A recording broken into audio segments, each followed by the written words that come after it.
सभी का स्वागत है आपके अपने चैनल स्वरान अकेडमी क्लासेस पर। यहाँ हम बात करेंगे all India institute all India सैनिक स्कूल एंट्रेंस एग्जाम यानी AISSEE 2024 की सैनिक स्कूल एडमिशन फॉर्म। इसकी परीक्षा तिथि डिक्लेयर्ड है 2024 में होगी 21 जनवरी को, और इस जो फॉर्म आया हुआ है उसकी लास्ट डेट है 16 दिसंबर। तो यानी आप फॉर्म भर सकते हैं, इस वक्त रनिंग में है। इसमें किस उम्र के लोग फॉर्म को भरेंगे उस पर बात करेंगे, जाति निवास प्रमाण पत्र की बात करेंगे, परीक्षा पैटर्न और सिलेबस की बात करेंगे, फॉर्म को कैसे भरेंगे, ये सारी चीज़ें कवर करेंगे एक ही वीडियो में। जो मेन चीज़ें हैं, मुख्य बातें हैं, उन सभी पर फोकस करेंगे। तो आइए शुरू करते हैं पैटर्न से। देखिए ये नोटिफिकेशन है, इसे आप शॉर्ट नोटिस के रूप में देख सकते हैं। 7/11/2023 को ये रिलीज़ किया गया ऑल इंडिया सैनिक स्कूल एंट्रेंस एग्ज़ाम AISSEE 2024। इसे NTA एग्ज़ाम कराता है, यानी नेशनल टेस्टिंग एजेंसी इसे कंडक्ट कराती है, जो कि AISSEE के नाम से जाना जाता है। और इसमें जो एडमिशन्स मिलते हैं वो एडमिशन्स मिलते हैं क्लास 6 में और क्लास 9th में। सबसे इम्पॉर्टेंट चीज़ है कि आपको एडमिशन किस में मिलेगा, तो क्लास 6 में मिलेगा।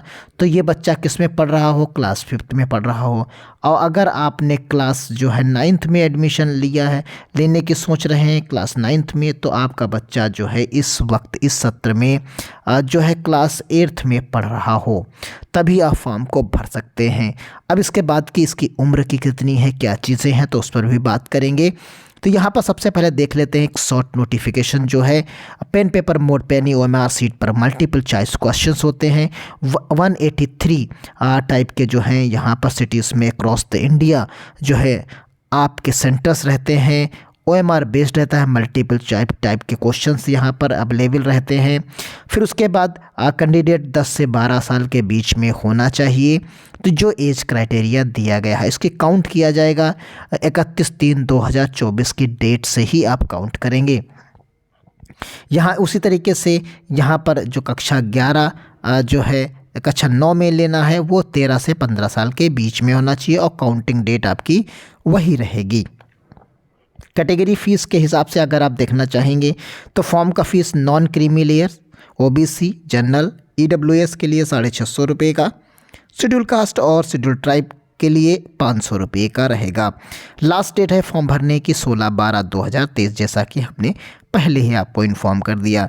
तो लास्ट डेट आप देख सकते हैं फ़ीस पेमेंट की, और ये बाकायदा बाकी वेबसाइट्स यहाँ पर दी गई हैं। तो आइए जल्दी चलते हैं इनकी ऑफिशियल वेबसाइट पर। देखिए ये इसकी ऑफिशियल वेबसाइट है। इस पर जब आप आएंगे तो नीचे स्क्रॉल करेंगे तो यहाँ अगर आपने एक बार भी फॉर्म को भर रखा है तो आप यहाँ से लॉगिन करके जाएंगे। अगर आपने अभी पहली बार आप फॉर्म भरने जा रहे हैं तो 3 क्राइटेरिया में ये फॉर्म को भरा जा सकता है। पहले आपको रजिस्ट्रेशन करना है, फिर फिल ऑनलाइन एप्लीकेशन फॉर्म करना है, फिर फीस पेमेंट दे देनी है। तो सबसे पहले आपको फॉर्म यहाँ से भरना है। तो यहाँ पर भरने के लिए क्या है, न्यू कैंडिडेट रजिस्ट्रेशन पर जाएंगे। इन्फॉर्मेशन बुलेटिन को आपको डाउनलोड करना होगा। सबसे पहले आपको ये इन्फॉर्मेशन बुलेटिन को कम्प्लीटली पढ़ लेना है, चीज़ों को क्लियर कट समझ लेना है।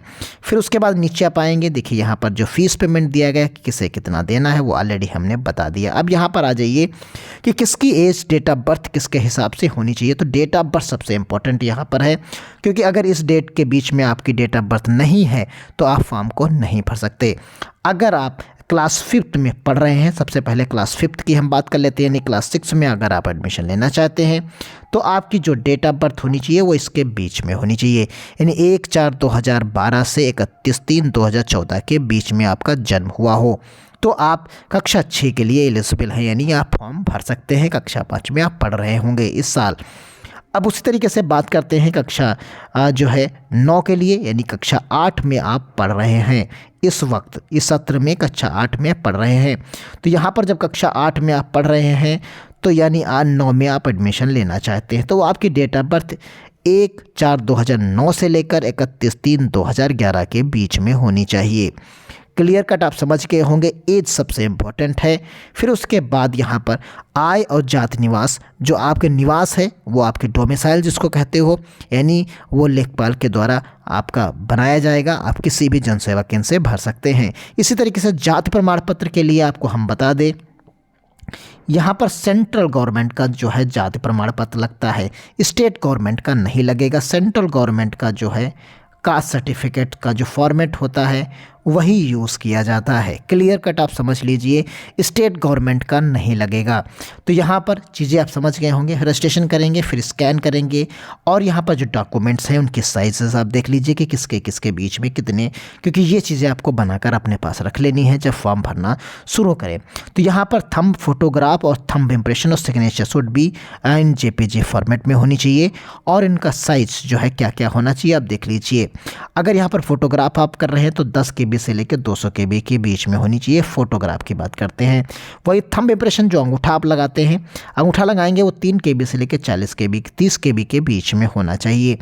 और यहाँ पर जो सिग्नेचर करेंगे आप, सिग्नेचर का मतलब है 4 KB से लेकर 30 KB के बीच में होना चाहिए। अब यहाँ पर scan certificate should be between the 50 KB और से 300 KB के बीच में होनी चाहिए जो सर्टिफिकेट आप अपलोड करेंगे। क्लियर आप समझ गए होंगे। तो यहाँ जितनी जिस KB की दी गई है उसी KB का आपको रखना है यहाँ पर, और यहाँ पर जो प्रमाण पत्र अपलोड करने हैं उतने ही KB में, और यहाँ पर ऑनलाइन पेमेंट आप दे सकते हैं। तो अब यहाँ पर आगे आप पढ़ेंगे तो सबसे पहले आपको करना है यहाँ पर टिक करने के बाद क्लिक टू प्रोसीड यहाँ पर आएंगे और यहाँ से आपको पूरी की पूरी डिटेल यहाँ भरते हुए चलेंगे। तो आइए हम एक एक चीज़ को भरते हैं, फिर आपको हम बताते हैं। यहाँ पर प्रीफिक्स आप लगा लीजिए, हम गर्ल्स में है या जेंट्स में है, तो हमने यहाँ पर लगाया। यहाँ पर आपको फॉर्म भरना शुरू करना है। हमने फॉर्म को जो है फिलअप करना शुरू किया। देखिए यहाँ पर आप फादर्स नेम ले सकते हैं, जो भी आपके फादर्स का नाम है, फिर यहाँ पर मदर का नाम ले सकते हैं। इसी तरीके से आपको फॉर्म को फिलअप करते हुए चलना है। डेट ऑफ बर्थ आपको ले लेनी है, जो आपकी डेट ऑफ बर्थ कह रहा है वही आपको यहाँ पर डेट ऑफ बर्थ जो है चुन लेनी है, जिसमें डेट ऑफ बर्थ आपकी यहाँ पर दी हुई होगी। तो हमने यहाँ पर डेट ऑफ बर्थ आपने यहाँ पर चुन ली। तो यहाँ पर डेट ऑफ बर्थ आपने जो चुनी उसी के अकॉर्डिंग काम करना। देखिए यहाँ तक हम भरा है, फिर अपना एड्रेस यहाँ पर फिलअप करना है। एक एक डिटेल को आप फिरते चले जाएंगे और ये जो है टिक होता चला जाएगा जो सही चीज़ें आप भरेंगे। देखिए यहाँ पर एड्रेस आपको सेलेक्ट करते चलना है, जिस स्टेट से आप आते हैं उस स्टेट को आप भरेंगे। यहाँ पर डिस्ट्रिक्ट आपको भरना है, आप यहाँ पर डिस्ट्रिक्ट ले सकते हैं। पिन कोड जो आपका होगा उस पिन कोड के हिसाब से आप चीज़ों को फिलअप करते हुए चलेंगे। यहाँ पर तो जो भी डिटेल्स आपकी मिलती चली जाएगी वो डिटेल आप यहाँ पर आप भरते चले जाएंगे। तो यहाँ पर जो भी डिटेल आपकी आएगी उसी के अकॉर्डिंग आपको यहाँ पर अब भरना है। तो उम्मीद करते हैं आप आसानी से चीज़ों को भर पाएंगे। अब देखिए यहाँ पर हमने डिटेल्स को भर दिया है। अब यहाँ पर कैप्चा भरेंगे, जो भी कैप्चा आपका आ रहा है यहाँ से सबमिट कर देंगे। जैसे ही सबमिट करेंगे तो डिटेल्ड में चीज़ें आपके सामने हो तरीके का फॉर्म भर जाएगा। जो यहाँ डायलॉग बॉक्सेस दिए गए हैं इनको सबको आपको टिक कर देना है। आप एक बार चेक कर सकते हैं कि आपका सभी डिटेल्स डेटा जो है वो आपने सही भरा है। अगर भरा है तो ठीक, आप OTP के लिए यहाँ पर टिक कर देंगे। देखिए यहाँ पर OTP आपका आ जाएगा, उससे आपको वेरीफाई करना होगा। अब उसी के बाद वेरीफाई करेंगे, आपका मेल पर बाकी डिटेल्स चली जाएगी और वहाँ से आप आगे की तरफ बढ़ जाएंगे, क्योंकि सारी डिटेल आपको फिलअप करनी होगी। देखिए हमने इसे वेरीफाई किया तो ये इस तरीके से यहाँ पर डिटेल आ जाएगा।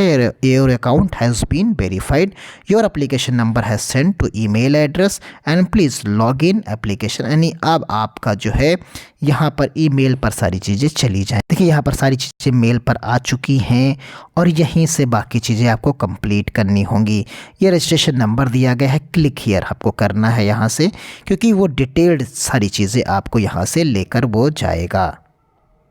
हमने यहाँ पर अपनी पूरी डिटेल को फिलअप कर दिया है। अब यहाँ से हम लॉगिन करेंगे। जैसे ही लॉगिन करेंगे तो यहाँ देखिए रजिस्ट्रेशन हमारा स्टेटस दिखा रहा है कि रजिस्ट्रेशन कंप्लीट हो चुका है। अब एप्लीकेशन फॉर्म को फिलअप करना है, ये डिटेल यहाँ पर दी गई है। अब यहाँ से हम कंप्लीट एप्लीकेशन फॉर्म पर जाएंगे, यहाँ पर टिक करते हुए तो एक स्टेप्स हमारा फिर अगला पेमेंट के लिए आ जाएगा। सबसे पहले कैप्चा भरकर आगे की तरफ सेव कर देना है और अगले पेज पर चले जाना है। तो यहाँ पर डिटेल में देखेंगे, जो डिटेल हमने भरी थी वो दिखने लगेगी। यहाँ पर कैटेगरी चुनना है, हमें जो कैटेगरी हमारे पास होगी वो कैटेगरी हम यहाँ पर चुनेंगे। सब कैटेगरी अगर है तो नॉट एप्लीकेबल है, जो भी है। क्या आपके माता पिता कोस्ट गार्ड या असम राइफल्स में हैं तो यस, नहीं तो यहाँ पर नो कर देना है। क्या आपके भाई बहन सैनिक स्कूल में पढ़ रहे हैं, अगर पढ़ रहे हैं तो यस, नहीं तो नो कर देना है। आपको सैनिक स्कूल के बारे में कहाँ से पता चला, तो ये आप बता सकते हैं। सोशल मीडिया और जो पंपलेट, पोस्टर, सब लिंक, जहाँ newspaper, friends, family, NTA websites, तो जहाँ से आप, जैसे सोशल मीडिया से पता चला, यूट्यूब से पता चला, तो यहाँ पर आपकी एनुअल इनकम किसके बीच में है तो आप जो है चुन सकते हैं। फिर यहाँ पर आपको वही चीज़ें डाटा फिर से फिलअप कर देना है, 0, 42, 37, और ये कैप्चा को फिलअप करते हुए आगे की तरफ सेव करते हुए डाटा को आगे बढ़ जाना है। ये डाटा हमारा सेव हो जा रहा है। फिर यहाँ क्या आपके पास आधार नंबर है, अगर है तो यस, नहीं तो नो यहाँ पर कर सकते हैं। फिर यहाँ पर कैप्चा भर देना है, 022, फिर उसके बाद 62, फिर 60। तो यहाँ पर इस तरीके से एग्री करके आगे एक एक डिटेल को सेव करते हुए चलना है, कहीं पर कोई चीज़ को छोड़ना नहीं है। कक्षा जिसमें आपने प्रवेश मांगा है तो वो आप देख सकते हैं कहाँ, जैसे हमने 6 में अगर लेना है, माध्यम का रहेगा परीक्षा का तो वो आप देख सकते हैं। जैसे हिंदी में चाहते हैं तो हिंदी में। यहाँ पर क्या आपने वर्तमान सूची में दी गई सैनिक स्कूलों में किसी में पढ़ाई कर रहे हैं तो नहीं कर रहे हैं तो नो है। यहाँ पर आप देख सकते हैं नॉट अप्लीकेबल हो गया। यहाँ पर यदि आपने पसंदीदा संयोजन यानी इंडिकेट द कॉम्बिनेशन प्रेफरेंसेस में सैनिक स्कूल ओनली, न्यू सैनिक स्कूल 40% रूटीन ओनली, तो यहाँ पर जो आप चाहते हैं उसी के हिसाब से होना चाहिए। नए सैनिक स्कूल में कक्षा 5 में उत्तीर्ण उपस्थित होने के वर्ष, तो यहाँ पर नॉट अप्लीकेबल है। फिर यहाँ पर पुराने सैनिक स्कूल में चयन जहाँ प्रवेश की अपेक्षा है तो यहाँ पर आप वो चुन सकते हैं। तो ये सारी चीज़ें आप यहाँ पर देख सकते हैं, जैसा आप चाहें उसी हिसाब से आप ले सकते हैं। तो जहाँ जहाँ आपका जो डिटेल है, जो आप सेलेक्ट करना चाहते हैं वो आप ले सकते हैं। तो यहाँ पर राज्य का पहला विकल्प, फिर विकल्प के हिसाब से आपको यहाँ पर चुनना है। तो एक एक विकल्प आप जो है चुनेंगे, उसी के हिसाब से राज्य आपको चुनना है। जैसे हमने उत्तर प्रदेश चुना। फिर परीक्षा शहर का विकल्प, यहाँ पर आपको एग्ज़ाम सिटीज़ देना है। तो यहाँ पर जो भी आपकी सिटीज़ लेनी है उसी हिसाब से आप यहाँ पर अगला स्टेट कौन सा रहेगा तो वो आपको चुनना होगा।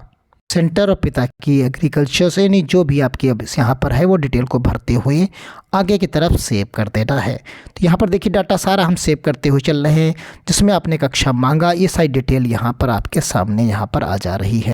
इस तरीके से यहाँ पर आप डिटेल देखिए, अपेयरिंग किस क्लास में आप पढ़ते हैं, 8th क्लास की एजुकेशन, और ये डिटेल आपको यहाँ पर दे देनी है। फिर यहाँ पर कैप्चा आपको भरना है। यहाँ पर पूछ रहा है कि आप पहले बैठे हैं तो नो, क्लास 9th में प्रवेश लेना चाहते हैं, परीक्षा का वर्ष आपको चुनना है यहाँ पर। तो यहाँ पर देख कक्षा में क्या आपने कभी बैठा है तो नो कर दिया आपने। तो ये डिटेल्ड यहाँ पर सारी चीज़ें अपने आप यहाँ पर आ जा रही हैं। फिर क्या आपके स्थायी स्टाफ के सदस्य बेटा बेटी हैं तो नो। यहाँ पर आपके माता पिता का नाम, इस तरीके से आप डिटेल को भरते हुए अब यहाँ पर आपको डॉक्यूमेंट्स अपलोड करने हैं। तो आप यहाँ पर देख सकते हैं कि photo, signature, thumb impression, domicile और डेट ऑफ बर्थ सर्टिफिकेट्स। तो आपको डेट ऑफ बर्थ सर्टिफिकेट्स आपके पास होना चाहिए, तभी आपको कुछ PDF के फॉर्मेट में ले जानी है और कुछ सिग्नेचर्स यहाँ पर। तो यही लास्ट स्टेप है। फिर इसके बाद आप फीस पेमेंट करेंगे और बाकी डिटेल्स आपके पास होगी। तो उम्मीद करते हैं आप फॉर्म को भर पाएंगे। मिलते हैं अगली अपडेट के साथ, तब तक के लिए धन्यवाद। जय हिंद, जय